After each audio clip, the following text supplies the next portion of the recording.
पिछले क्लास का जो लास्ट क्वेश्चन था वो सबको समझ में आया था कि नहीं? ये द मोल फ्रैक्शन ये जो था सबको इथेनॉल इज 0. अच्छा चलिए मैं एक्सप्लेन करता हूँ। हाँ मुझे लग रहा था कि कुछ है गड़बड़।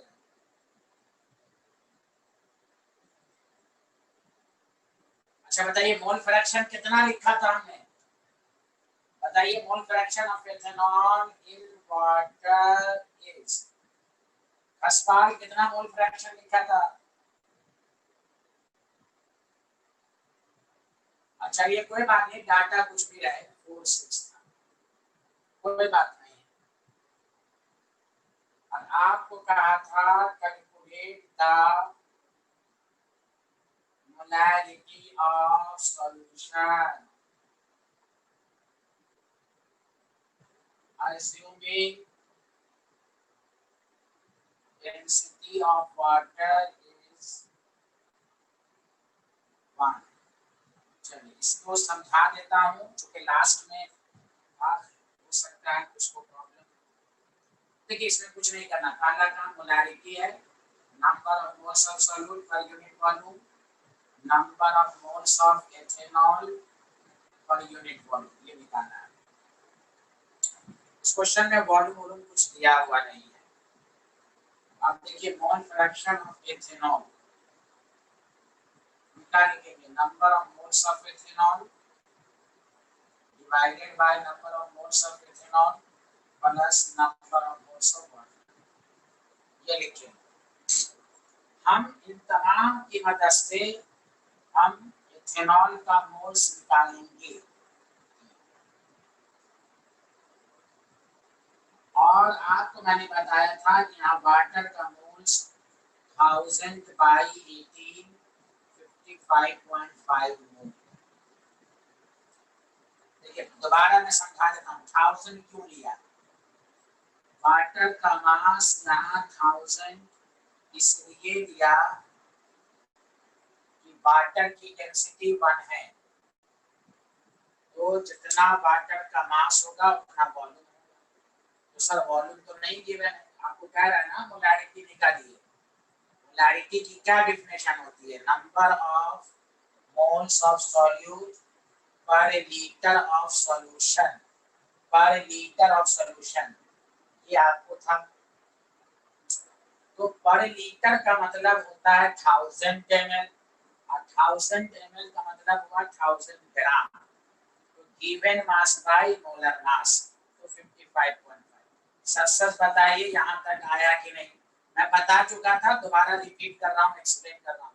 बताइए जो लास्ट क्वेश्चन हुआ था, यश, गौरव साहू, खसपाल, मानस जोशी, तो अब कुछ करना ही नहीं है। अब आप ये तो कैलकुलेशन है, ये तो आप कर लिया होगा।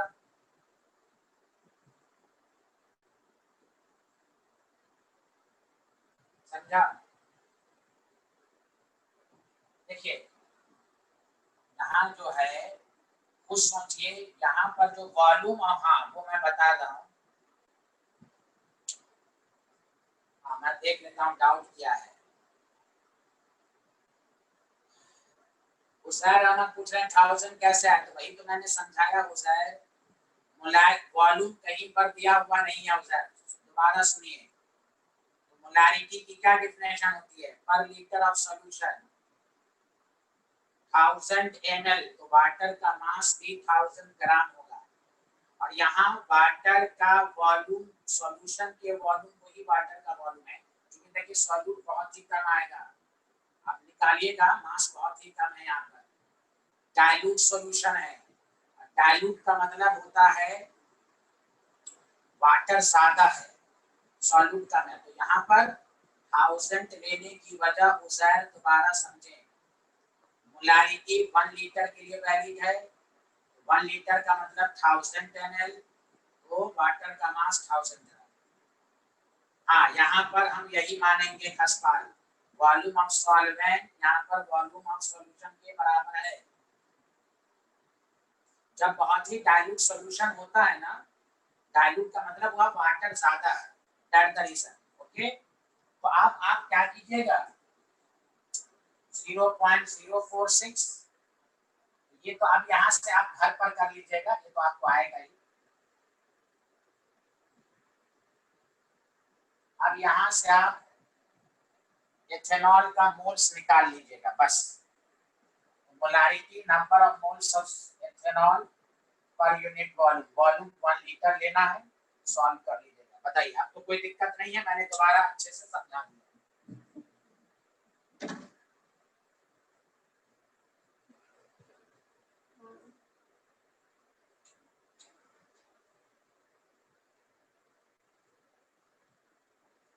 अब एक बहुत इंपॉर्टेंट टॉपिक अच्छे से समझिएगा, जो कि लैब में काम देगा, लैब में आएगा ही, नॉर्मलिटी।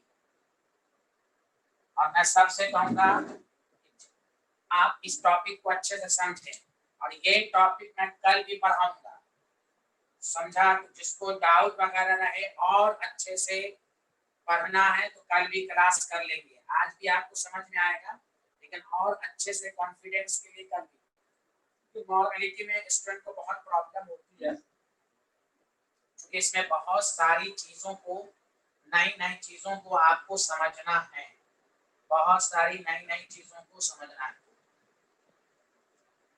देखिए, सबसे पहली बात ये क्या है, तो कंसंट्रेशन ऑफ सॉल्यूशन है, ये लास्ट टर्म्स हम लोग पढ़ रहे हैं। तो 5-6 क्लास से हम लोग यही पढ़ रहे हैं, कंसंट्रेशन टर्म्स, सॉल्यूशन की कंसंट्रेशन को बताने के लिए 8 मेथड पढ़ा, 8 मेथड होते हैं, उसमें अब नॉर्मलिटी है, इसलिए लास्ट में पढ़ाया, इसमें इंफॉर्मेशन ज्यादा है। पहली इसको डिफाइन करेंगे, इट इज डिफाइन एज, लिखना शुरू कीजिए, लिखिए, it is define as number of gram equivalent. अब सब्र करेंगे, सर ये क्या होता है, ये सब पढ़ाया जाएगा, कोई पहले टेक्स्ट मैसेज ना करे, हम पूरी चीज एक एक करके एक्सप्लेन करेंगे, फिर आपको मैं 5 मिनट टाइम दूंगा डाउट पूछने के लिए, बीच में कोई एसएमएस ना करें। It is define as number of gram equivalent. अब ये क्या होता है वो पढ़ाएंगे। It is define as number of gram equivalent of solute present in 1 liter of solution। आपको ये लैब में आएगा, सिलेबस सिर्फ एनसीईआरटी नहीं है, लैब के टॉपिक भी आपके सिलेबस में है, जी मेंस नीट सब में, और ऐसे भी स्कूल लेवल में भी वाइवा सब में पूछा जाएगा आपको। तो देखिए, it is define as number of gram equivalent of solute present in 1 litre of solution. अब इसको मैथमेटिकली कैसे लिखेंगे, देखिए, नॉर्मलिटी को n से डिनोट करते हैं, is equal to number of gram equivalent of solute divided by बस वॉल्यूम ऑफ सॉल्यूशन। जैसे मोलारिटी के लिए आप मोल्स निकालते थे और मोल्स को वॉल्यूम से डिवाइड करते थे, यहाँ नॉर्मलिटी के लिए आपको निकालना क्या है, एकदम दिमाग में 3-4 दफा पढ़ लीजिए, number of gram equivalent of solute, number of gram equivalent, ये क्या होता है वो अभी पढ़ेंगे। पहले ये डिफिनेशन और ये मैथमेटिकल टर्म्स, ठीक है। अब हम आपको सिखाएंगे number of gram equivalent of solute क्या होता है, समझ बात आ रही है? एमन अभी आई है, एमन सबको यहाँ तक लिख लिया आप लोग, लिखिए सारे लोग अच्छे से।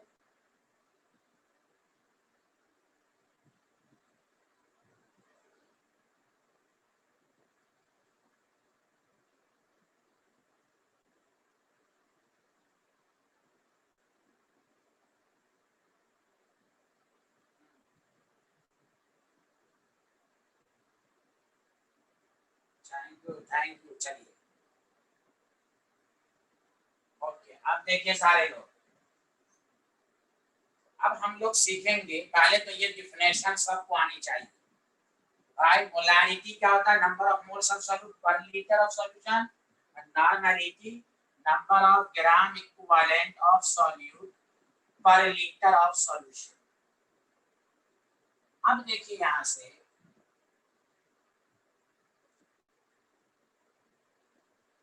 नंबर ऑफ ग्राम इक्विवेलेंट, मैंने शॉर्ट फॉर्म में लिखा है ग्राम इक्विवेलेंट, और कहीं कहीं पर इसका दूसरा नाम लिखते हैं नंबर ऑफ इक्विवेलेंट। बात बराबर है, या तो आप ग्राम इक्विवेलेंट या नंबर ऑफ ग्राम। तो देखो कभी नहीं भूलोगे क्या लिखा हुआ है, ग्राम। ग्राम का मतलब मास, कोई भी गिवन मास, गिवन मास इन ग्राम।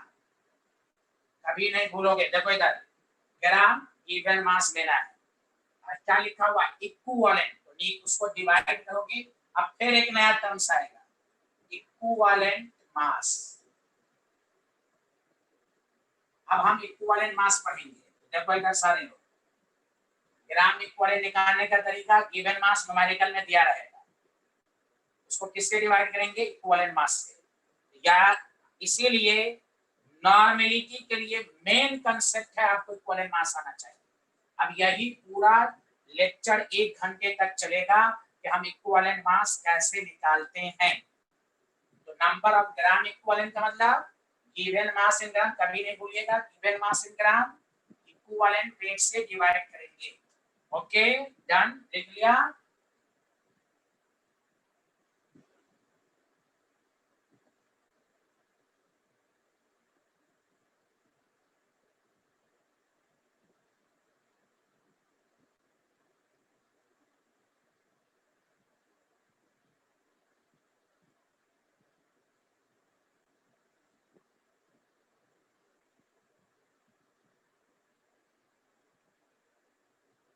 बोलिए, लिख लिया आप लोगों ने?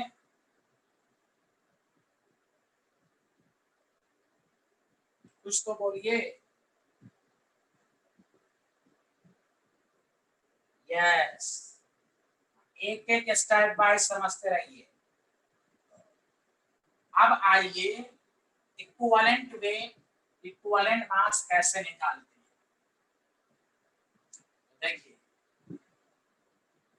इक्विवेलेंट मास को लिए, और कंपटीशन के लिए ये बहुत इंपॉर्टेंट है, और लैब के लिए 11th और 12th में लैब टाइट्रेशन वगैरह जो लैब करेंगे उसके लिए बहुत जरूरी है।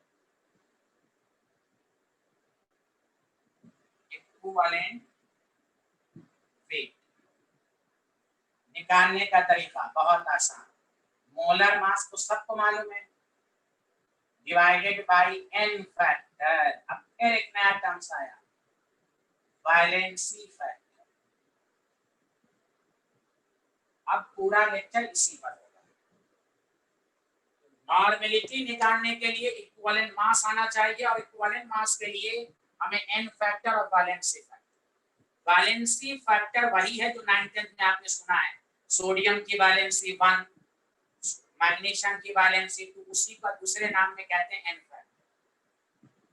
तो अब याद रखिए इक्विवेलेंट मास निकालने का तरीका molar mass by n factor, या नहीं तो दूसरा नाम वैलेंसी फैक्टर। अब आइए टॉपिक डालना है calculation of n factor which is also called valency factor. पहला देखो, पहले गौर से सुनो अच्छे से, पहले गौर से सुनो। एटम, एक minute, n factor of atom कैसे निकालेंगे, बहुत आसान। यहाँ पर जो एन फैक्टर होगा वो वैलेंसी के बराबर होगा। अभी लिखना हम गौर से सुनो अच्छे से। एटम के केसेस में एन फैक्टर, जैसे इधर सुनो अच्छे से, एटम, वैलेंसी फैक्टर और इक्विवेलेंट वेट। सारे लोग लिखकर बताओ, टेक्स्ट मैसेज करो। सोडियम की वैलेंसी बताओ सारे लोग, जल्दी बोलो। जल्दी बोलो, सब लोग मैसेज करो, सब लोग। सोडियम की वैलेंसी 1, बस यही इसका n फैक्टर हुआ। अब देखो इक्विवेलेंट वेट का क्या फॉर्मूला है, मोलर मास 23/1। देखो कितना आसान है, बताओ सारे लोग। मैग्नीशियम का n फैक्टर बोलो, सारे लोग टाइप करो मैसेज। मैग्नीशियम का n फैक्टर, वैलेंसी फैक्टर बोलो सारे लोग। Yash very good, Hemant very good, Divyanshi very good, Harshit बताओ, उजैर, मानस, गौरव, प्लीज जल्दी बताओ सब लोग। 2। अब इक्विवेलेंट वेट का क्या फार्मूला आता है, molar mass by n factor 24/2 12।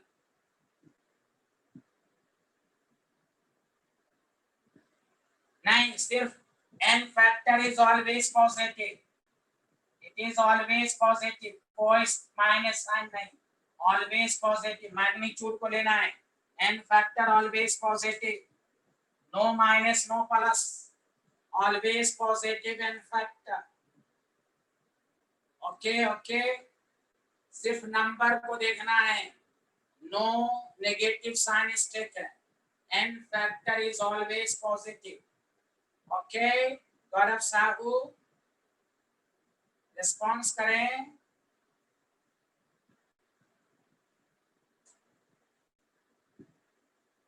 Aluminium का वैलेंसी फैक्टर जल्दी बताओ, एल्यूमिनियम का लिखो। या वेरी गुड। अच्छा, अब बताओ सारे लोग आंसर दो, इक्विवेलेंट वेट का आंसर दो, इक्विवेलेंट वेट का। हाँ माशाअल्लाह, अरे हर्षित का तो एकदम 9। मानस जोशी आ रहा है, एमन जाकिर आ रहा है, आपको सबको आ रहा है भाई, सब लोग बताइए। हाँ वेरी गुड।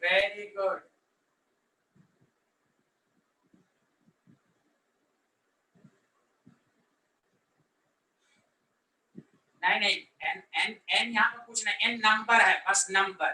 बैलेंस एक नंबर है ना, एन कोई फुल फॉर्म नहीं है, एन फैक्टर, बस ये बोलना है। What is the n factor? हाँ ओके, एक नंबर है ये, एन का मतलब number, valency. Okay Harshit, thank you. आप लगता है पीएचडी कर रहे हैं आप, माशाल्लाह, वेरी गुड, बहुत अच्छे आदमी हैं आप। बताइए ऑक्सीजन का एन फैक्टर बोलिए, वाह जल्दी बोलिए, ऑक्सीजन का एन फैक्टर यानी वैलेंसी। वाह, इक्विवेलेंट वेट माशाल्लाह। हाँ अरे इक्विवेलेंट वेट माशाल्लाह। कौन कहता है आप खराब है भाई, कौन कहता है, सब लोग अच्छे हैं यहाँ। वाह वेरी गुड। ये लोगों को टफ लगता है, आज पढ़ लीजिएगा, बहुत आसान। और अगर जिसको थोड़ा बहुत भी, तो कल रिवीजन कर लीजिएगा, तो अल्लाह साल भर याद रहेगा आपको। तो कल यही वाली क्लास 4 बजे रिवाइज होगी। जिसको पीएचडी करना है, रिसर्च करना है, आ सकते हैं। अच्छा, अब आपसे बताओ O2 का एन फैक्टर, जल्दी बोलो, जल्दी। O2 का एन फैक्टर, अरे वाह, वेरी गुड, कितने अच्छे हैं आप लोग। कौन कहता है कि आप लोग खराब हैं भाई, कौन कहता है? इक्विवेलेंट वेट माशाल्लाह, इक्विवेलेंट वेट मानस, इक्विवेलेंट वेट, हाँ 32/4 ए। 4 क्यों अभी आंसर दे जा रहे हैं, मान वो तो था एन फैक्टर। हाँ चलिए अभी बताइए, एन फैक्टर में अब तक जो पढ़ाया, अब देखो तुम 10 दफा लिखोगे, अब इक्विवेलेंट वेट का फार्मूला याद हो गया, molar mass by n factor. अब 1 महीने के बाद भी कोई पूछे तो ये नहीं हम भूल गए, इसीलिए मैं सब कुछ साथ में करा रहा हूं। बताओ अब तक जो पढ़ाया उसमें किसी को कोई डाउट है? जल्दी बोलो। गौरव, एमन, दिव्यांशी, आमना, हर्षित, खसपाल, यश, उजैर, थोड़ा बहुत भी कुछ डाउट है? माशाल्लाह, बहुत आप लोग चना खा रहे हैं, बहुत तेज है आप लोग। चना खाइए, चना चना, दिमाग तेज होगा। Very good, very good. अच्छा, अब आइए सारे लोग। नेक्स्ट बी पार्ट पढ़ाइए और सुनना, हर केस अलग अलग पढ़ेंगे। तो नॉर्मलिटी के न्यूमेरिकल में कोई टफी नहीं रहेगा, आपको इक्विवेलेंट वेट आना चाहिए। अब आइए, n फैक्टर या वैलेंसी फैक्टर ऑफ आयन। आप सुनिए अच्छे से। अब आयंस क्या पढ़ेंगे? कोई डाउट? मैं मैसेज देख लेता हूँ। क्वेश्चन नंबर 3 क्या था भाई? तुम ऐसा तुम हर्षित पूरा मिटा दिया तो आप पूछ रहे हो। क्वेश्चन नंबर 3 क्या था? सोडियम, सोडियम था, मैग्नीशियम था, एल्यूमिनियम। किसका पूछो? एल्यूमिनियम। ओजोन कंपाउंड है, ओजोन कंपाउंड है। कंपाउंड का हम बाद में पढ़ेंगे, रुके। ओके, हाँ अभी हम एटम का पढ़ा है, अभी हम बताएंगे आपको। अभी हम पढ़ाएंगे HCl का कैसे निकालेंगे, ये सब भी आएगा, धीरे धीरे आएगा। अब तक जो पढ़ा उसमें किंतु परंतु अभी नहीं करना है। Okay, thank you very much. अब आइए आयंस पर, फिर बाद में बताएंगे डाउट आपका। आयंस यहाँ लिखाना है। आयंस का लिख लो, एक एक लाइन की difference. It is equal to, बहुत आसान, बहुत बहुत, magnitude, magnitude of either positive charge और नेगेटिव चार्ज। ओके, बस चार्ज को बताना, इससे आसान क्या हो सकता है?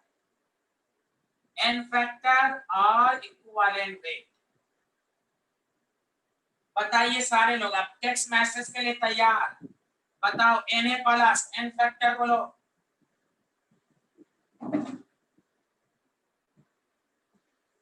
हाँ वाह, हो गया 23/1। माशाल्लाह माशाल्लाह माशाल्लाह। N3 माइनस बोलिए तो, N3 माइनस का एन फैक्टर। माशाल्लाह, सब लोग बताइए। हाँ वाह वाह वाह, 3, 14/3। अच्छा, सल्फेट आयन बताओ, एन फैक्टर सल्फेट आयन 2। सिर्फ चार्ज को देखो, चार्ज, सिर्फ चार्ज। अब इसका मोलर मास अब हम नहीं निकालेंगे, हम मोलर मास को m मान लेंगे। हाँ समझ गए ना, मोलर मास तो आप निकाल ही सकते हैं, हम m मान लिया, m। PO4 3 माइनस, बताओ PO4 3 माइनस, n फैक्टर बताओ, बस 3। हाँ, अब इक्विवेलेंट वेट लिख कर दिखाओ, मोलर मास को m मानो, इक्विवेलेंट वेट बताओ।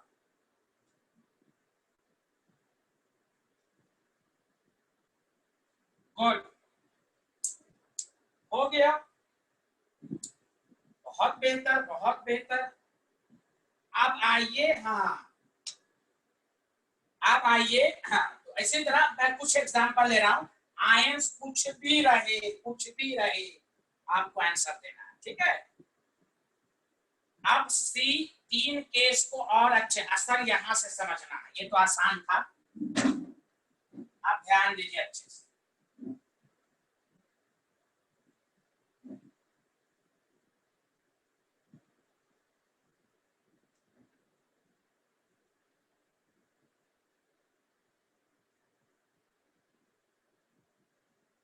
N factor of salt. अब यहाँ पर नॉर्मल गैस का कुछ नहीं नॉर्मल गैस का, बैलेंसी 0, कोई एन फैक्टर नहीं। नॉर्मल गैस करें। अब आइए सॉल्ट, अब यहां से इंपॉर्टेंट है और सिस्टम,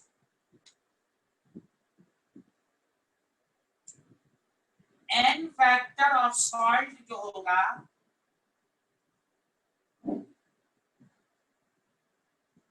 ये भी उसी तरह होगा, it is equal to magnitude of positive charge और नेगेटिव चार्ज, दोनों में से कोई एक एग्जांपल को मैं समझा रहा हूं, प्लीज सुनो। इसमें भी चार्ज को देखना कैसे, ध्यान दो। पॉजिटिव चार्ज ऑन केटायन और नेगेटिव चार्ज ऑन एनायन। देखो सारे लोग, जैसे सुनो, सॉल्ट एन फैक्टर इक्विवेलेंट पे सबसे कॉमन सॉल्ट कौन है, NaCl। अब देखो ये कंपाउंड हो गया, और से सुनो, जब कंपाउंड रहे, और से सुनो, जब कंपाउंड रहे तो आपकी नजर तीन बातों पर जानी चाहिए। नंबर वन, वो सॉल्ट है कि एसिड है या बेस है। जब कंपाउंड रहे तो हम देखेंगे वो सॉल्ट है कि एसिड है या बेस है। तो बताओ ये सॉल्ट है। अब बताओ इसका एन फैक्टर, तो देखो केटायन या एनायन के चार्ज, तो बताओ Na पे प्लस Cl पे माइनस, दोनों में से कोई एक लेना है। नहीं नहीं ये अल्लाह, कंपाउंड न्यूट्रल है, हम केटायन की बात कर रहे हैं, +1 -1, तो हम 1 लेंगे। ऊपर देखो magnitude of charge on cation, Harshit point to be noted, compound नहीं लिखा गया है, कंपाउंड ओवरऑल न्यूट्रल है, कहा गया magnitude of charge on cation. ये आयनिक कंपाउंड है ना, वाटर में जाएगा तो ब्रेक होगा, इसका एन फैक्टर 1। अब मोलर मास बाय 1m, बताओ आया कि नहीं समझ में। कंपाउंड ओवरऑल न्यूट्रल है, हम कंपाउंड नहीं लिखा, ऊपर डेफिनेशन देखो, हर शिट तुम देखते नहीं हो। It is equal to magnitude of charge on cation और ऑन एनायन।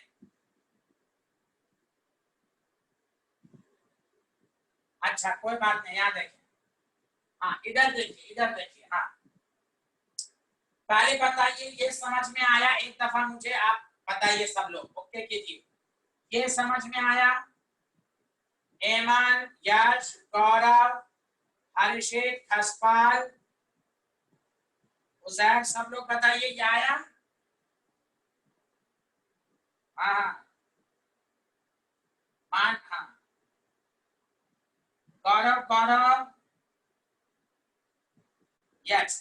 अब देखिए, हाँ पहले लिख लीजिए, जल्दी से लिख लीजिए, अब हम आपसे पूछेंगे। अब हम एक याद रखिए, सॉल्ट में या तो केटाइन का चार्ज या एनायन का चार्ज, दोनों में से कोई एक लेना है। ओवरऑल चार्ज तो न्यूट्रल होगा, कोई हाँ केटायन या एनायन, और ऑब्वियसली अगर +1 है तो ऑब्वियसली -1 होगा, तो दोनों में से कोई एक लेना है। खसपाल आ रहा है समझ में, खसपाल प्लीज रेस्पॉन्स।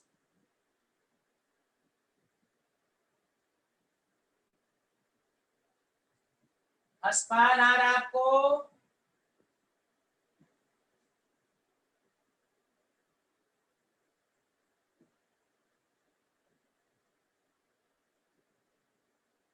एक मिनट, ठीक है, गौरव भी बता रहे हैं। हाँ गौरव, ये बात याद रखो हमेशा के लिए, कंपाउंड जब भी बनेगा तो केटायन और एनायन का चार्ज हमेशा बराबर होगा। अगर एक ज्यादा एक कम है तो कंपाउंड बन ही नहीं सकता। तो ये वाला क्वेश्चन तुम्हारा गलत है, समझ गए गौरव। जब भी कंपाउंड बनता है तो प्लस और माइनस की मैग्नीट्यूड सेम रहती है, जहां ज्यादा कम वाला की बात ही नहीं, कंपाउंड बनेगा ही नहीं। ओके, हाँ ये याद रखिए, क्योंकि कंपाउंड ओवरऑल न्यूट्रल होता है, अगर एक का चार्ज ज्यादा होगा तो कंपाउंड एग्जिस्ट ही नहीं करेगा। चलिए अब आइए और से सुनिए, एक MgCl एग्जिस्ट नहीं करेगा। आप लोग आगे आगे नहीं करेंगे। एमन आपको समझ में आया? एमन एमन आपका रिस्पॉन्स नहीं आया, आपको आया सॉल्ट वाला। सॉल्ट वाला थ्योरी समझ में आई? चलिए आप सुनिए। अरे गौरव सुनो यार, अभी बहुत करवाएंगे, अभी क्यों कंफ्यूज हो? ए अल्लाह, हर्षित और गौरव बहुत आगे आगे बोलते हो। अभी पूरा टेबल लिखाएंगे यार, अभी रुको तो। अभी तो जगह नहीं थी इसलिए मैंने नहीं कराया, अगर मगर नहीं।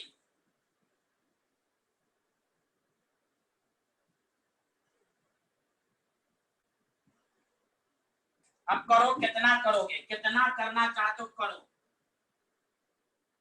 बहुत हर बनाते हो तुम तो सब। मैंने 12 का टीचर को पढ़ाने दो, फिर बाद में पूछोगे। अब बताओ कितना करोगे? बोलो बोलो बोलो ना, बोलो ना।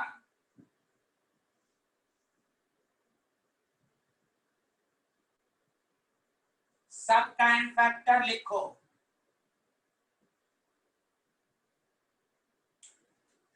अभी रुको, अभी थक गए तुम लोग, अभी और लिखवाएंगे, रुको। पहले इसका करके दिखाओ सब लोग।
चलिए आप सुनिए अच्छे से।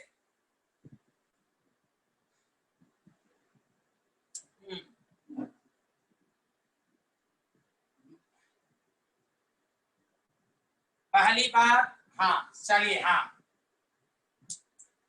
सब सॉल्ट है।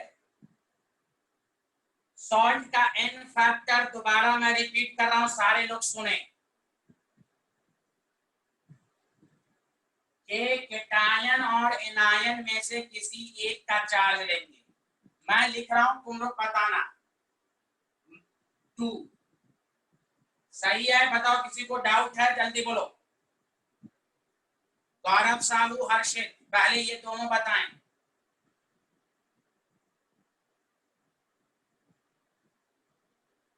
यश, यश आप बताइए, यश।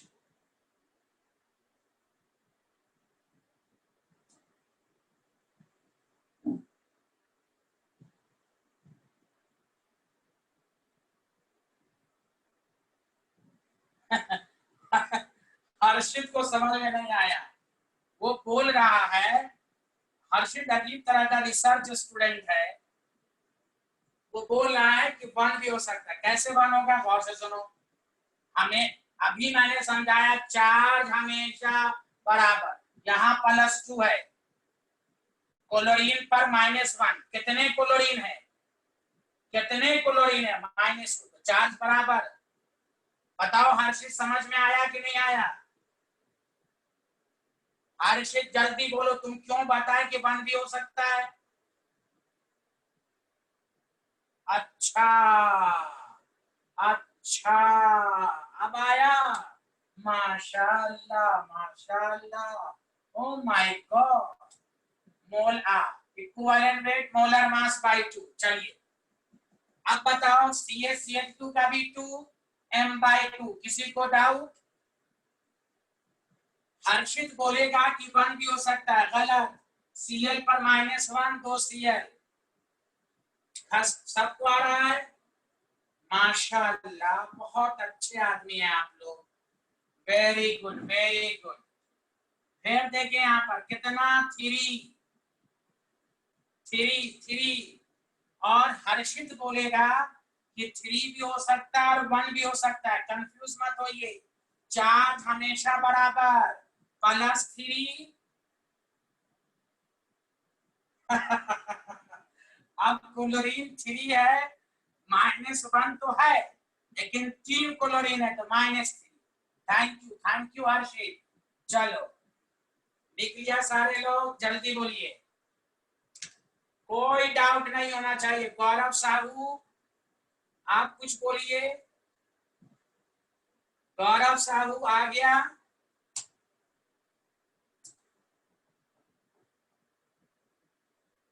क्लियर, माशाल्लाह। NO2SO4 2, m/2।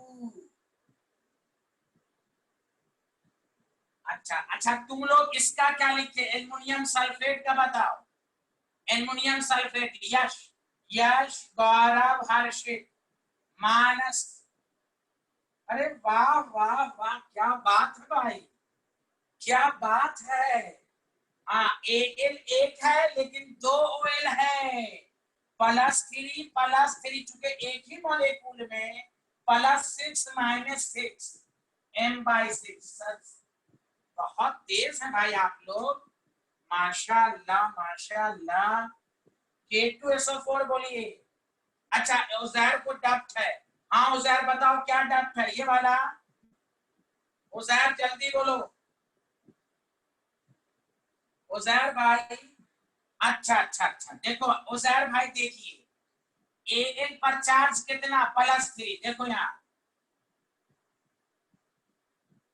Al पर +3, 2 OL 6। जैसे यहाँ क्लोरीन पर -1, तो 3 क्लोरीन होता तो 3 लेते हैं ना भाई। Al पर +3, 2 Al तो +6, और देखो सल्फेट पर 2 माइनस, तो 3 है तो -6, -6 +6। उजैर जब क्लियर हुआ, ऊपर से क्लियर हो रहा है तो नीचे क्यों कंफ्यूजन है भाई? उजैर भाई जल्दी बोलो यार।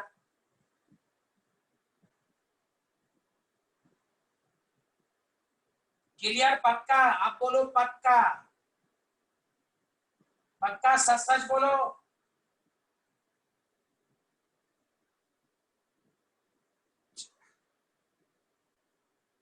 हाँ हर्षित, अभी अभी अभी क्वेश्चन, 1 मिनट।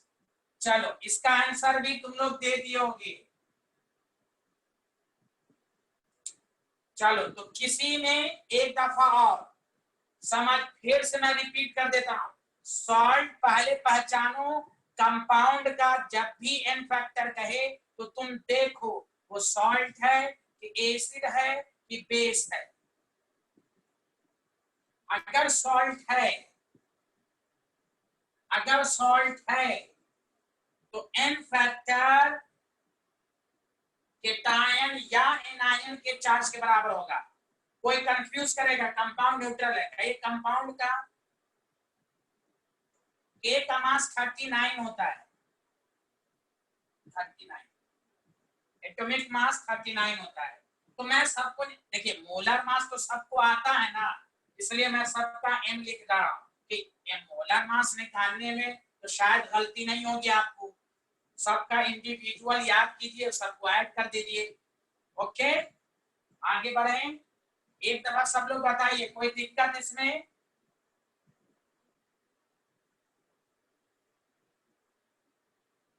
मानस जोशी क्लियर। चलिए चलिए, अब मैं क्वेश्चंस दे रहा हूं, कितना क्लियर है वो अब पता चलेगा। अब मैं ऑब्जेक्टिव दे रहा हूं, कितना क्लियर है आपका question. Find the equivalent mass of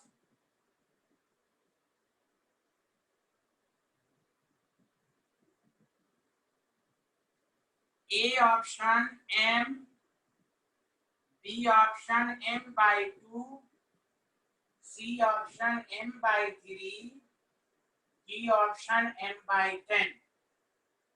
अब बताओ इसका आंसर। m का मतलब मोलर मास। पहला काम n फैक्टर निकालो, n factor molar r, equivalent का मतलब molar mass by n factor. Manas का b, दिव्यांशी का b,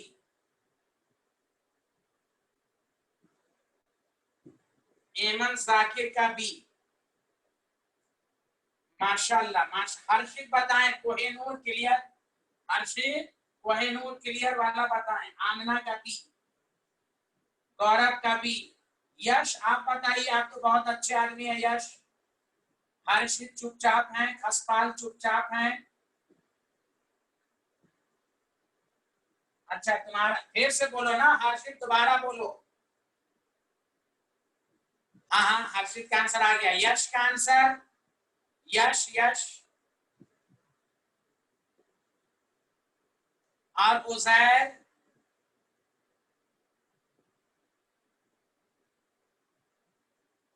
आप लोग बहुत अच्छे आदमी हैं। उजैर भाई का आंसर नहीं आया है। उजैर भाई आप आंसर दें।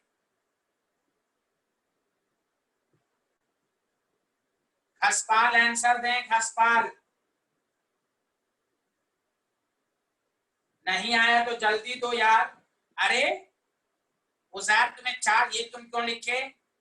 बाकी स्टूडेंट गलत या सही ट्राई का, ये क्यों लिख रहा हो? आई कांट कैलकुलेट, ये बहुत बड़ा क्या? चार्ज को देखो, चार्ज को। अरे अच्छा एक बात, इससे पहले वाला समझ में आया था? उजैर, इससे पहले वाला समझ में आया था? जल्दी बोलो।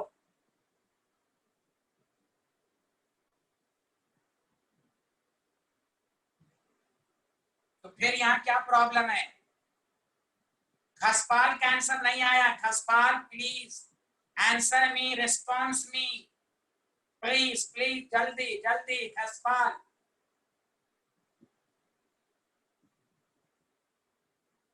ओके चलिए, अब सुनिए अच्छे से।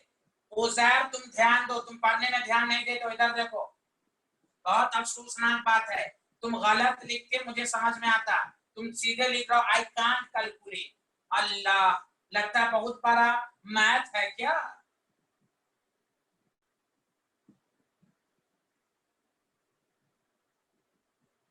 एक मिनट सारे लोग बताओ, सब कोई नहीं बोलेगा, कोई नहीं। सबसे पहले उजैर तुम आंसर दो। केसीएल, सिर्फ केसीएल का फैक्टर बताओ, सिर्फ केसीएल का, कोई नहीं बोलेगा। उजैर तुम आंसर दो। KCl 1, very good, very good, n factor 1। Uzair, हाँ। अरे क्या उजैर, तुमसे मैं केसीएल का पूछ रहा हूँ उजैर।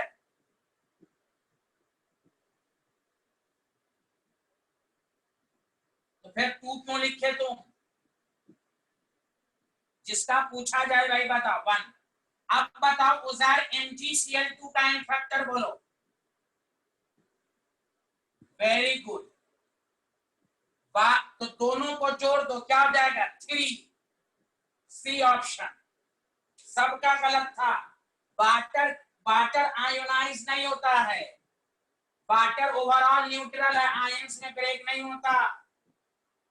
KCl1, MgCl2, K पर प्लस, अच्छा लो केटायन को जोड़ लो, +1, Mg पर +2, 1 और 2, 3। अब बताओ डाउट है, जल्दी बोलो आप। 1 + 2 3, एनायन को भी देख लो 1 2 3। ये अल्लाह, बोलो बोलो हर्षित, कोहेनूर वाले, हसपाल, हर्षित, यश, गौरव, गौरव प्लीज बताओ यार, समझ में आया? कितना वही कंसेप्ट है जो आपने पढ़ा।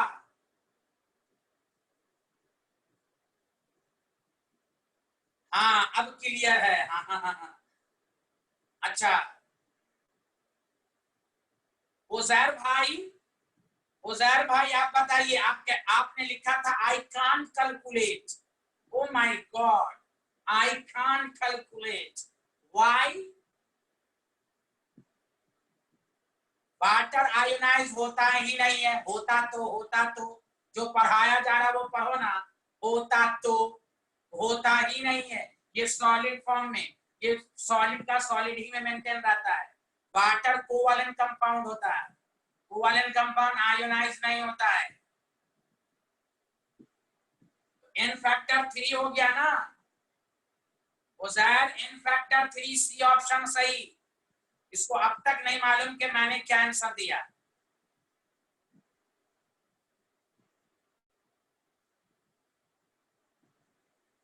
जल्दी बताओ उजैर, तुम्हें समझ में आया या नहीं आया, जल्दी बोलो।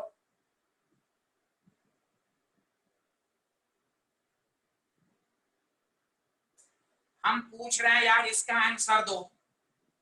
वो अगर अगर क्यों कर दो। ये तुम्हें समझ में आया केसीएल वाला? ये वाला समझ में आया जो मैंने क्वेश्चन दिया? इसको इसको बताओ समझ में आया कि नहीं। ये समझते नहीं हो और आगे पूछने लगते हो। ये समझ में आया पक्का? जल्दी बोलो, फिर बाद में मत कहना कि आई कांट कैलकुलेट। KCl +1 +2 +1 +2। चलो नेक्स्ट क्वेश्चन। वाटर आयोनाइज नहीं होता है, कभी नहीं होता है। अगर होता तो क्या, होता ही नहीं तो क्या अगर मगर किए रहते हो। आप सब नेक्स्ट आंसर दो, और गलत या सही सारे लोग। हाँ यश, यश प्लीज। हम अभी एन फैक्टर किसका पढ़ रहे हैं? सॉल्ट का। मैंने 3 दफा बोला है कि जब कंपाउंड का एन फैक्टर बोला जाए तो हम देखेंगे सॉल्ट है कि एसिड है कि बेस है। अभी हम सिर्फ सॉल्ट की बात करेंगे, प्लीज इसी को रहने दीजिए। आम है तो आम, अभी मैंगो ही पढ़िए, इमली मत ले आइए, इमली खट्टा लगेगा तो फिर आप कंफ्यूज हो जाएंगे। अभी एसिड होगा पढ़ाएंगे, बेस होगा पढ़ाएंगे। मैंने अभी बोला है ना कि जब कंपाउंड रहेगा तो हम देखेंगे कि वो सॉल्ट है कि एसिड है या बेस है। अभी सिर्फ सॉल्ट की बात होगी। मैंगो पढ़ाया जा रहा है तो मैंगो को देखेंगे, इमली बीच में नहीं लाना है। एसिड का क्या होगा, बेस, ये सब मेरा टॉपिक है। ओके यश? अभी सॉल्ट में आप कंफ्यूज हैं, आप HCl को क्यों ला रहे हैं?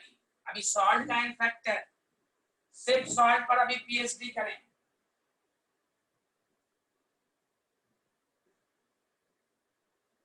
टीचर जिस तरह पढ़ा रहा है मैं उस वक्त से यही बोल रहा हूं कि जब भी कोई कंपाउंड रहे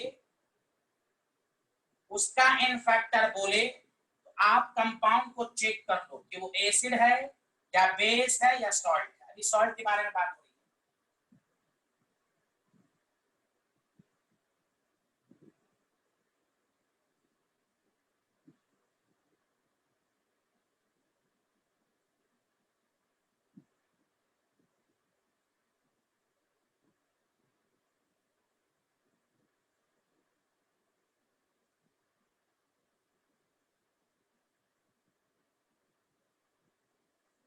सब लोग आंसर दें।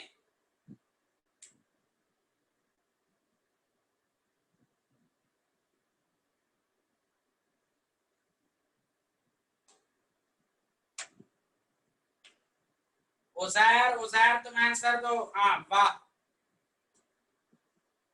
माशाल्लाह माशाल्लाह। गौरव साहू का आंसर आया? गौरव का आंसर आया कि नहीं भाई? हाँ गौरव का सबसे पहले आ गया, माशाल्लाह। हाँ very good. This is correct answer. अब ये नहीं बोलना है कि I can't calculate, I can't calculate. No, you should calculate, you should calculate. Why you can't calculate? Your concept is clear, then you should calculate. फिर से देखें, K2SO4 Al2SO4 3 24H2O, इसका n फैक्टर +2, n फैक्टर 2, इसका n factor 6। और देखिए charge कितना इस पर है +2, यहाँ चार्ज कितना +6, 2 और 6 8, ऑल आर गुड। अब बताओ कंसेप्ट क्लियर हुआ सॉल्ट का? जल्दी बोलो।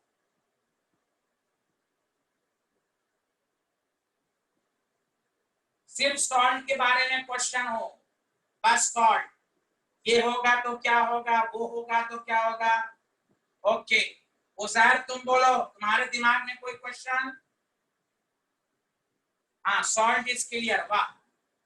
हाँ सॉल्ट का क्लियर, माशाअल्लाह माशाअल्लाह, बेहतरीन बेहतरीन। Thank you very much, thank you very much.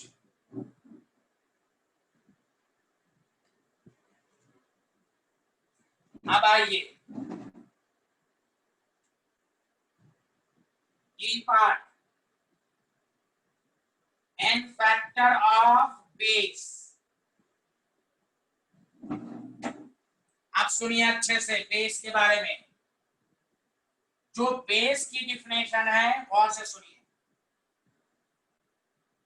पहले लिखिए मत, आप लोग लिखने लगते हैं इसलिए समझ में नहीं आता है, जब मैं कहूं तब लिखना। पहले सुनो लैंग्वेज को। It is equal to number of hydroxyl ion. तुम 9th 10th में पढ़े होगे, जिसमें OH माइनस देता है वो बेस होता है। बताओ बेस की डिफिनेशन यही होती है, यस या नो? टाइप करो जल्दी, सब टेक्स्ट करो। बेस की डिफिनेशन यही होती है, OH।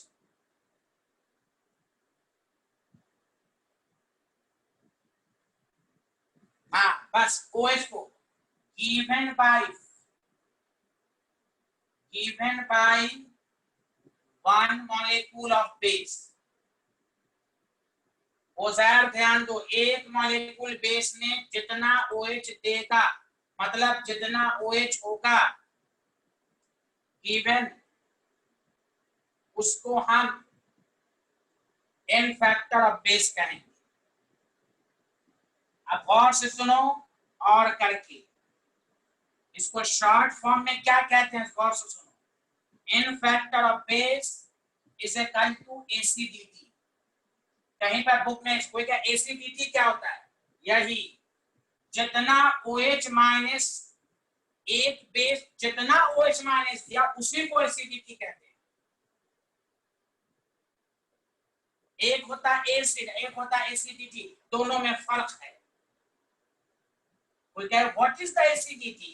Okay, it is equal to number of hydroxyl ion given by one molecule of the base. अब जैसे आपके पास बेस है, n फैक्टर है, इक्विवेलेंट वेट है, बताइए सारे लोग, NaOH बेस है, n फैक्टर टाइप कीजिए कितना होगा, NaOH टाइप कीजिए। माशाअल्लाह माशाअल्लाह माशाअल्लाह। Equivalent weight 40/1, molar mass bye n factor 40/1। Uzair भाई आप टाइप कीजिए, उजैर भाई टाइप कीजिए, आप बहुत अच्छे आदमी हैं, बहुत ही थिंकर आदमी है आप।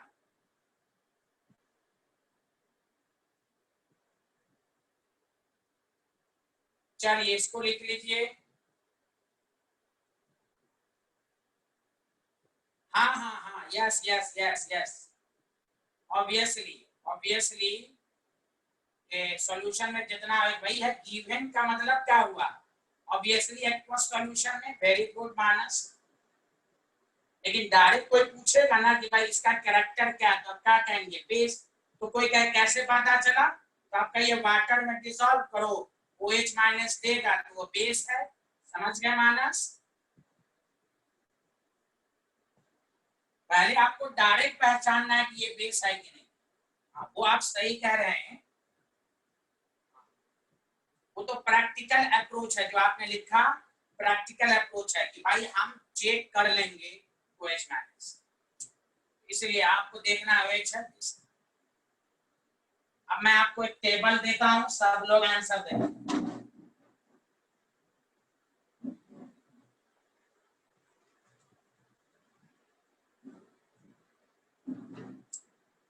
बेस है, n factor, equivalent weight. Direct सारे लोग लिख कर दिखाइए एकदम फटाफट, कोई दिक्कत नहीं। मोलर मास को m मान लीजिए, कोई गलती नहीं होनी चाहिए।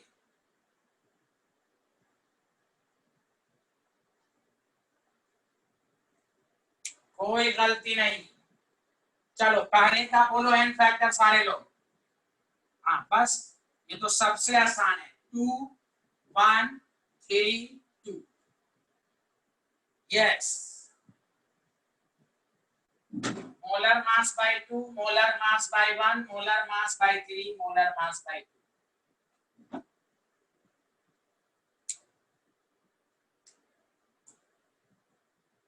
कहीं पर लिखा रहेगा। हाँ, very good Yash, thank you thank you. अब बताइए बेस के n फैक्टर में किसी को डाउट है? बेस के n फैक्टर निकालने में किसी को डाउट है?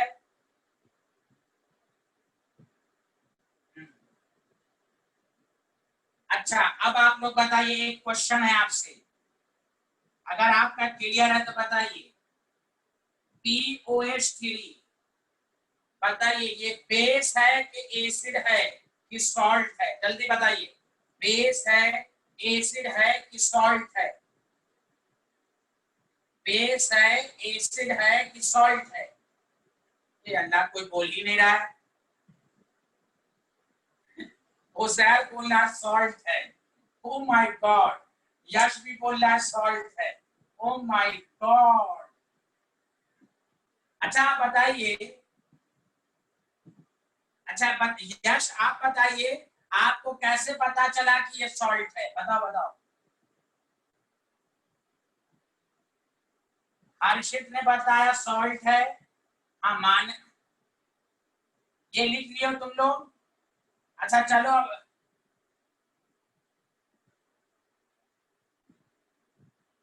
मैं पूछ रहा हूं कि यश तुमने सॉल्ट क्यों कहा?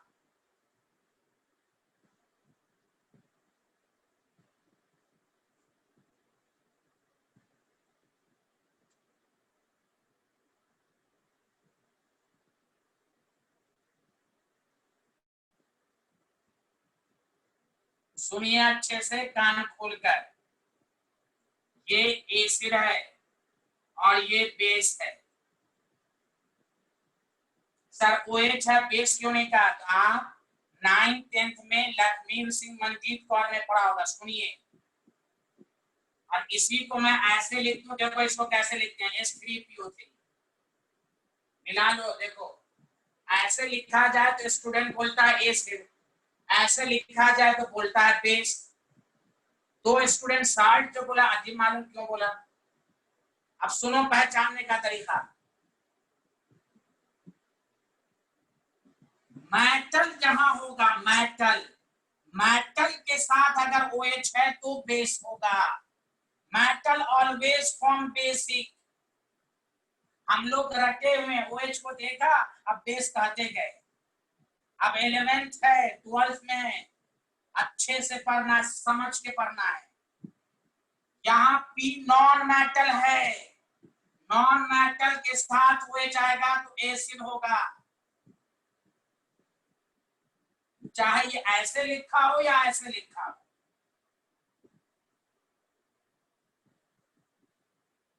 बताइए क्लियर हुआ कि नहीं क्लियर हुआ? यस या no? Metal always form basic. non-metal form acidic. This is the main concept. वो मैं जानबूझ के दिया कि आप कंफ्यूज ना हो।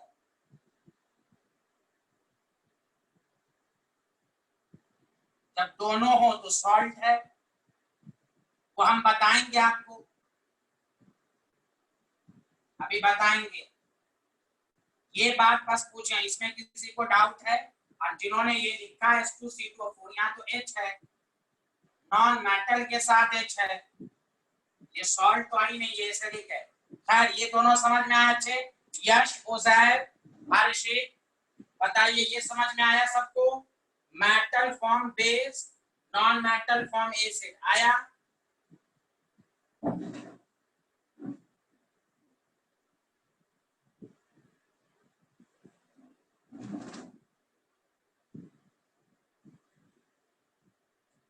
अब असल आइए कौन सा पार्ट होगा भाई? E part, N factor of acid. जब कंपाउंड का एन फैक्टर कहे तो हम देखेंगे कि वो एसिड है या बेस है या सॉल्ट है। बस आराम से इसकी जो एसिड की डिफिनेशन होती है, it is equal to number of H plus, number of H plus furnished, furnished का मतलब वही given by one molecule of acid. जो H प्लस दे वही एन फैक्टर हुआ, मतलब दूसरी मीनिंग इसको कहते हैं बेसिसिटी। कोई भी का बेसिसिटी का है तो यही definition, number of H plus furnish या given by one molecule of acid. कोई भी एसिड जितना H प्लस देगा वही उसका बेसिसिटी या एन फैक्टर होगा। पहले बताइए, डिफिनेशन में डाउट है तो यहाँ पर पहले पूछिए, तब मैं आगे बढ़ूंगा। बताइए बताइए सारे लोग। तो देखिए कितना आसान है। एक यश, उजैर, हर्षित, हसपाल, गौरव, जो डिफिनेशन है उसी के लिहाज से एन फैक्टर है। एसिड का एन फैक्टर H प्लस के बराबर, कोई भूलने वाला नहीं है। बेस का एन फैक्टर OH के बराबर, सॉल्ट का एन फैक्टर केटायन या एनायन पर चार्ज के बराबर। हाँ बोलो हर्षित, क्या क्वेश्चन था? बोलिए। हाँ बोलिए बोलिए, अभी पूछिए, बोलिए, फिर हम आगे बढ़ेंगे। अभी डाउट पूछिए। हाँ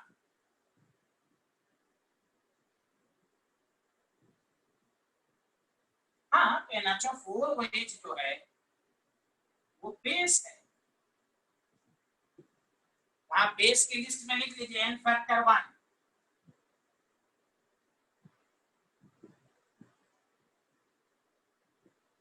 यहाँ पूरा NH4 प्लस है, OH माइनस। N अकेला नहीं है, NH4 प्लस है। N अकेला रहता तो ये एसिड होता, नहीं N अकेला होता देन एसिड होता। यहाँ पूरा एक ग्रुप है, ग्रुप है NH4 आयनिक कैरेक्टर।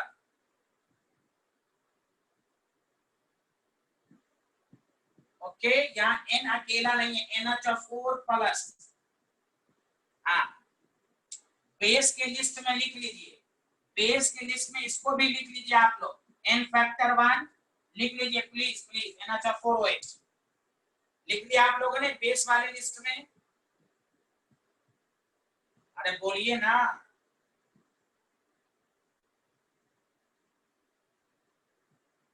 बेस वाले लिस्ट में लिख लिया आप लोगों ने? चलिए अब देखिए इसके बारे में गौर से सुनिए, एकदम अच्छे से समझिएगा। एसिड है, एन फैक्टर है, इक्विवेलेंट वेट है। यश आपका क्वेश्चन HCl यही आप पूछ रहे थे। तो जब भी एन फैक्टर का HCl क्या है? एसिड है। तो बताइए उजैर, सबसे पहले उजैर बताएंगे एन फैक्टर। उजैर आप बताइए इसका आंसर एन फैक्टर क्या है इसका?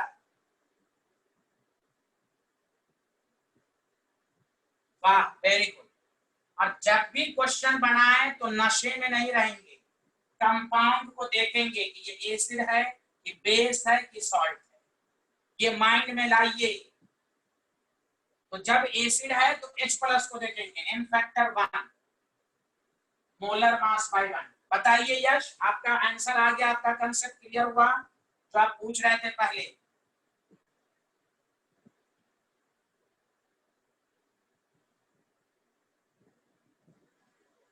Very good. अब आइए H2SO4, बताइए एन फैक्टर सारे लोग बताइए।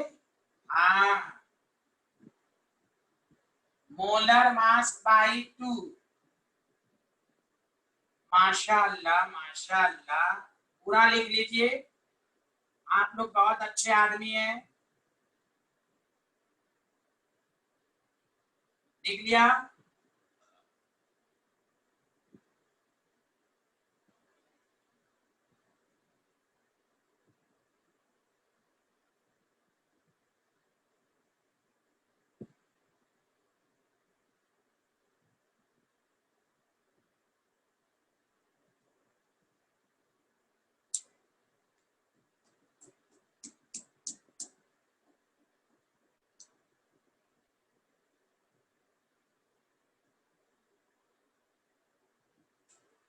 One one one two to.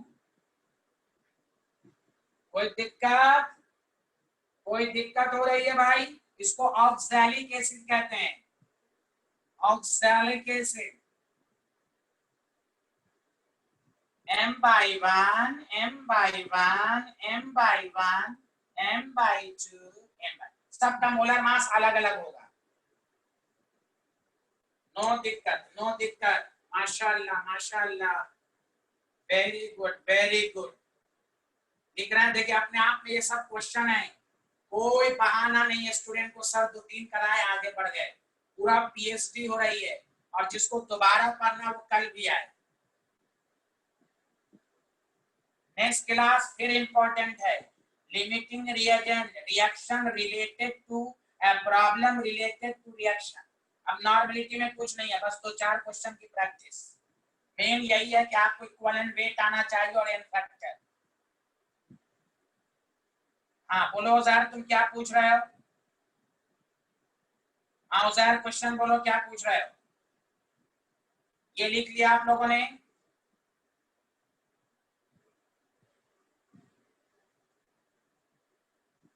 क्या पूछ रहे हो यार?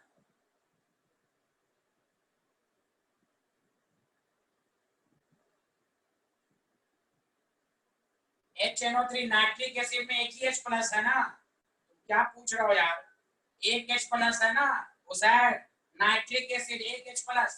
एसिड का क्या क्या पूछते रहते हो? एसिड का फैक्टर H प्लस के बराबर, एक H है तो एक H प्लस देगा। क्या पूछ रहा हो?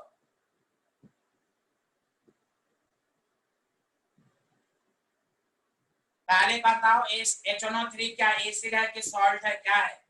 ये नाइट्रिक एसिड है, H को ना देखोगे तुमको NO3 से क्या मतलब है यार? एसिड का एन फैक्टर H प्लस के बराबर, तो करो 3 नहीं आना चाहिए। क्या समझो उस वक्त से तुम? एसिड H प्लस 1, यहाँ का डाउट कहाँ से पूछते हैं? तुम्हारे डाउट में कोई रिलेशन ही नहीं रहता है। हाँ तुम ये पूछते सर तो कैसे हुआ? यहाँ HNO3 है, एक H प्लस, तो 3 नहीं होना चाहिए। H को देखेंगे कितना H प्लस दिया। उजैर आया समझ में? जल्दी बोलो। अजीब तरह का डाउट पूछते हो यार, टीचर पागल हो जाएगा यार। एसिड का एन फैक्टर H प्लस के बराबर, H2SO4 2H plus, HBr 1H plus, HI 1,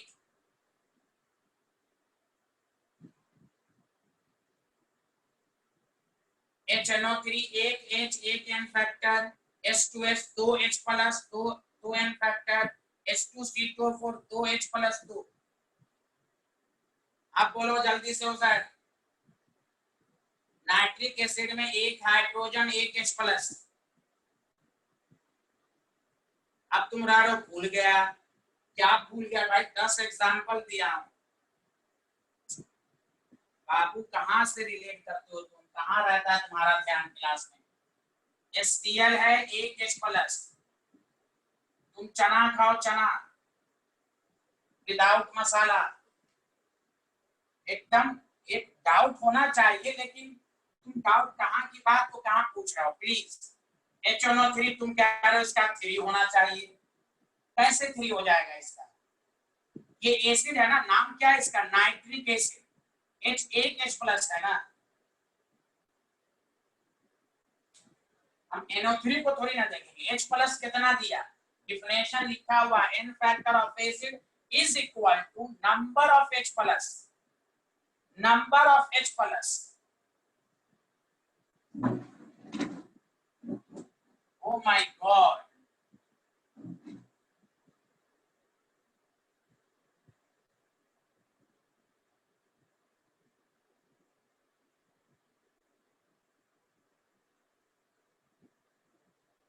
तो इतना इतना एग्जांपल देता हूँ, थ्योरी तुम्हें समझ में नहीं आती है क्या? एसिड का n फैक्टर H प्लस के बराबर। चलिए सबका n फैक्टर लिखिए सारे लोग। खसपाल समझ में आ रहा है?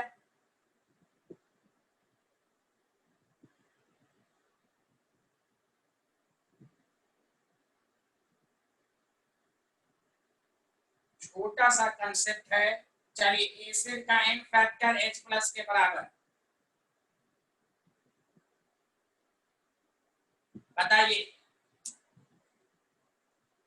हाँ ये नई चीज है, मैं नाम लिख देता हूँ, फॉस्फोरिक एसिड। नाम याद रखना, फॉस्फोरिक। इसको कहते हैं फॉस्फोरस।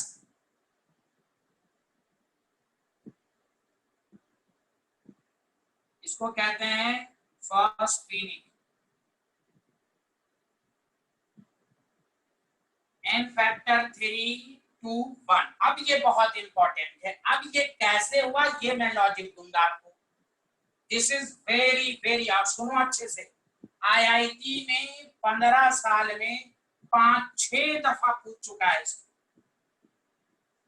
सिर्फ n फैक्टर के फॉर्म में नहीं, ये पूछा है ये कितना H प्लस देगा, तो 3 इस तरह पूछा है। 3 H प्लस देने को कहते हैं ट्राइप्रोटिक। 2 H प्लस देगा डाइप्रोटिक, ये एक ही H प्लस देगा मोनोप्रोटिक। तुम प्रीवियस या नीट या जी का देखो, ये तीनों इतना मशहूर क्वेश्चन है, खासकर IIT में ये बहुत दफा पूछ चुका है, बहुत दफा। अब इसका लॉजिक है, ये रटना नहीं है, एक्सेप्शन नहीं है ये एक्सेप्शन है ही नहीं। क्यों? हम लोग एसिड को कैसे पढ़ते हैं वो अब हम समझा रहे हैं। एसिड की डिफिनेशन क्या होती है? H प्लस क्या हाइड्रोजन के बराबर होता है? वो अभी मैं 5 मिनट इस पर मैं बहुत ही अच्छे से समझाऊंगा। M/3, M/2, M/1। पहले लिख लो, अब मैं समझाता हूँ। पहले लिखो सारे लोग, लिख लिए? बताओ सारे लोग,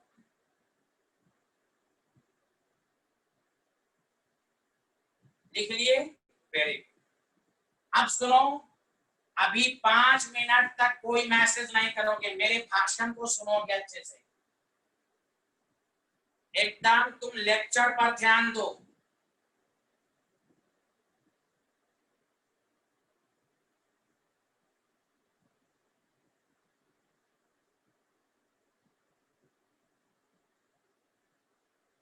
सारे लोग समझ रहे हैं ना? सब लोग लेक्चर पर एकदम ध्यान दें।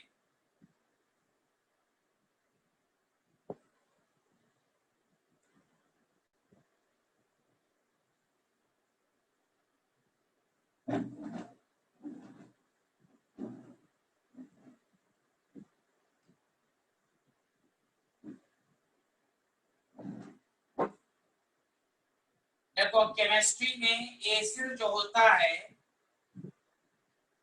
सारे लोग सुने अच्छे से, 2 तरह का एक्चुअल रीजन सुनो और इतनी दफा पढ़ लो कि H3PO4, H3PO3, H3PO2 जब भी आए तो आपको समझ में आए। एक होता है हाइड्रा एसिड, कंसेप्ट सुने। हाइड्रा एसिड की क्या पहचान होती है? नॉन मेटल प्लस हाइड्रोजन, जैसे HCl, HBr, HI, ये सब। यहाँ जो N फैक्टर होगा obviously number of H plus होगा और ये हमेशा हाइड्रोजन के बराबर होगा। इसमें कुछ भी गलती नहीं होगा, जितना हाइड्रोजन उतना H प्लस। कोई भी पूछे HCl कितना H प्लस देगा, आप कहेंगे 1। कोई कहे क्यों? तो एक हाइड्रोजन। ये वाला सबको समझ में आया? जल्दी बोलो या हाँ या ना। इधर वाला समझ में आया सबको?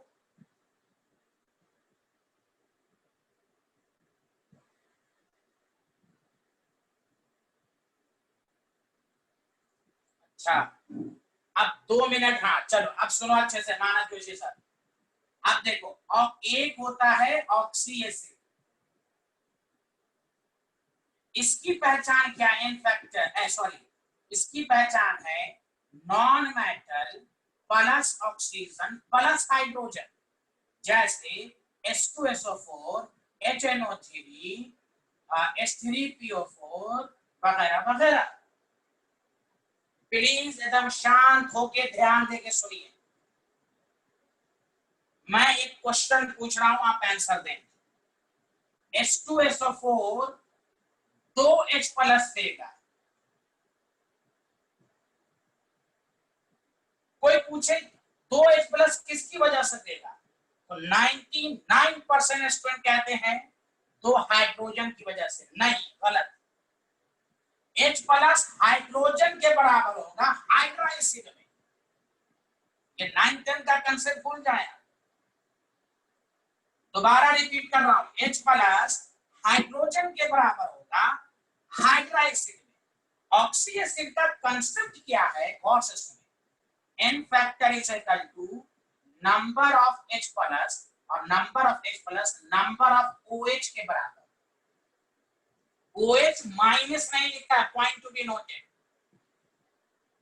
OH not OH minus, OH present in the structure।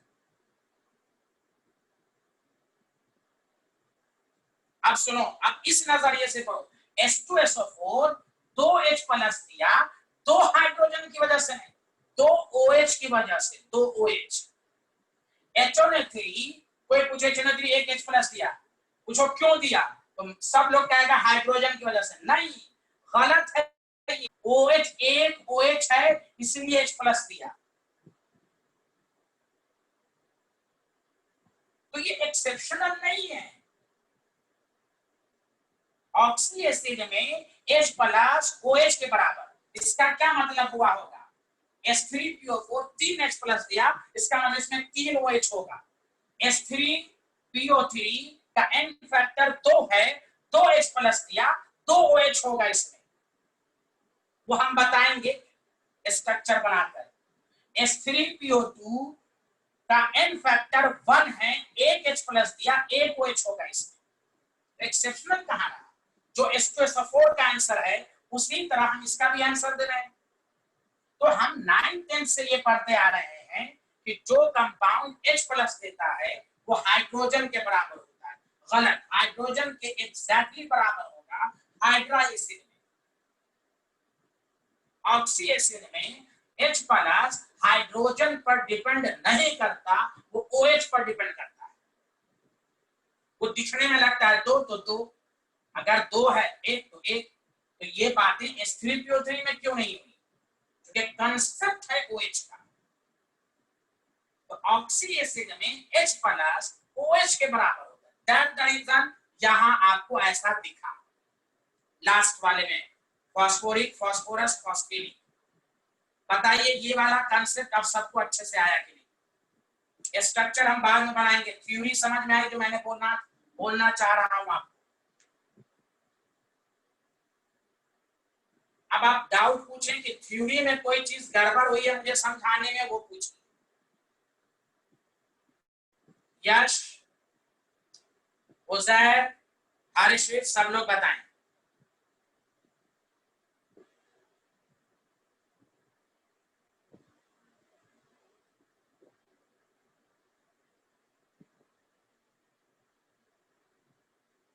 हाँ, वो स्ट्रक्चर में वो हम बताएंगे, वो बात की बातें हैं, वो अभी हम स्ट्रक्चर लिखा है ना, वो बताएंगे आपको, घबराइए मत।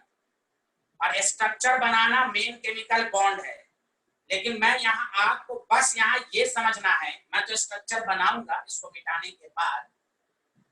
अभी स्ट्रक्चर आपको सही से समझ में नहीं आएगा, अभी थ्योरी समझना है कि हाँ हाँ वो वही क्लियर करना है। कोई रीजन पूछे, स्ट्रक्चर तो मैं बना दूंगा, लेकिन स्ट्रक्चर पर कमांड अच्छे से होगा केमिकल बॉन्ड में। यहाँ पर बस ये समझना है, ये क्लियर कर लो कि एसिड क्या होता है, तो H+ देना, और वही उसका एन फैक्टर होता है। तो देखा ये क्या कि कुछ में H+ हाइड्रोजन के बराबर है, कुछ में नहीं है। तो उसका कंसेप्ट यही है कि हाइड्रा एसिड में H+ हाइड्रोजन के बराबर होता है और ऑक्सी एसिड में H+ OH के बराबर। अब OH कितना, स्ट्रक्चर बनाने आना चाहिए। स्ट्रक्चर तो मैं बनाऊंगा, कमांड होगा केमिकल बॉन्ड में। वहां तो मैं तो वहां 40 से 50 स्ट्रक्चर, लुईस डॉट स्ट्रक्चर, ये पूरा कंसेप्ट है कि केमिस्ट्री में जब भी स्ट्रक्चर बनाना हो तो आपको कोई डाउट नहीं होगा। यहाँ पर बस थ्योरी क्लियर करना है कि H+H2SO4 दो H+ दिया, तो हाइड्रोजन की वजह से नहीं दिया, तो OH की वजह से दिया। तो कोई भी पूछे H3PO4, H3PO3 और H3PO2 में क्या क्यों हुआ, तो वही रीजन दीजिए कि OH है, यहाँ H पर डिपेंड नहीं करता है, OH होगा। वहां 3 है तो इसका मतलब 3 OH होगा, 2 है तो 2 OH होगा, 1 है तो 1 OH होगा। H2SO4 में भी यही है, 2 है तो 2 OH होगा, HNO3 में 1 है तो 1 ही OH होगा। बताइए, पूरा क्लियर है ना थ्योरी? अब आइए, अब आइए नेक्स्ट, इसको लिख लीजिए जल्दी से सारे लोग। हर्षित समझ में आया? हर्षित, हर्षित तुम तो कुछ बोलो यार, इतना अच्छा कंसेप्ट समझाया मैंने, समझ में आया?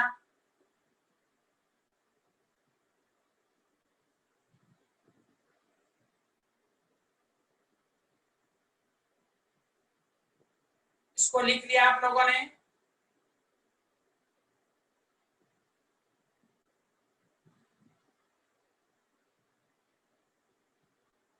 ठीक, अब आइए, हाँ अब हम क्या करेंगे, आज इतना ही। नेक्स्ट क्लास में हम स्ट्रक्चर बना के प्रूव करेंगे कि आपको 3 है कि नहीं।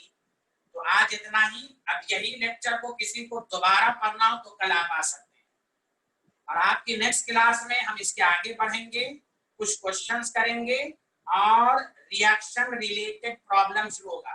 इस चैप्टर का एक लास्ट पार्ट है जो सबसे इंपॉर्टेंट है। एक मोल हो गया, एक आपका कंसंट्रेशन टर्म्स हो गया, उसके बाद रिएक्शन रिलेटेड प्रॉब्लम। अब बाद वाला तो बहुत आसान है, एम्पिरिकल मॉलिक्यूलर फार्मूला निकालना और लॉ ऑफ डेफिनेट कंपोजिशन, उसके बाद ये चैप्टर खत्म हो जाएगा। चलिए नेक्स्ट क्लास में आप आइए। Okay, thank you very much.